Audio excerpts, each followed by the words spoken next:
Gaji 1,700 tapi teringin nak pakai Suzuki GSX-R 150R ni. Jom kita kira maintenance dia. Keras ke tak? Harga bulanan untuk Suzuki GSX-R 150 ni RM375 sebulan. Okey lah, berapa ratus.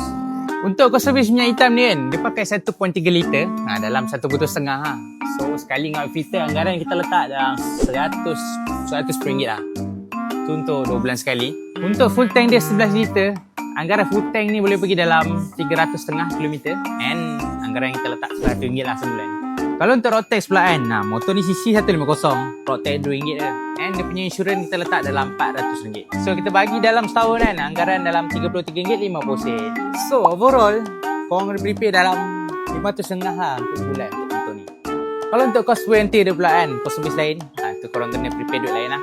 Kalau untuk tayar pula kan, kita letak anggaran dalam RM500 lah tayar dia. One set, depan belakang. Motor sport takkan nak pakai tayar murah kan. Mesti pakai tayar sport. Orang main corner leper dia ni, lutut bertemu lutut. Untuk kos VC dia kan, anggaran dalam RM150 ke RM200 lah. Tengok kedai mana korang buat.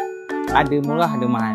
Fork service ni kan, dalam RM120 lah servis dia. Kalau untuk brake pad dia, anggaran RM100 lah satu set. And untuk sprocket rantai dia, dalam RM150.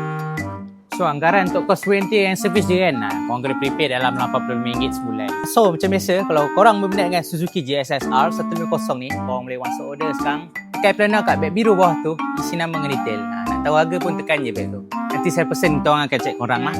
So jangan lupa like, comment, share, follow kita orang untuk video seterusnya. Ciao.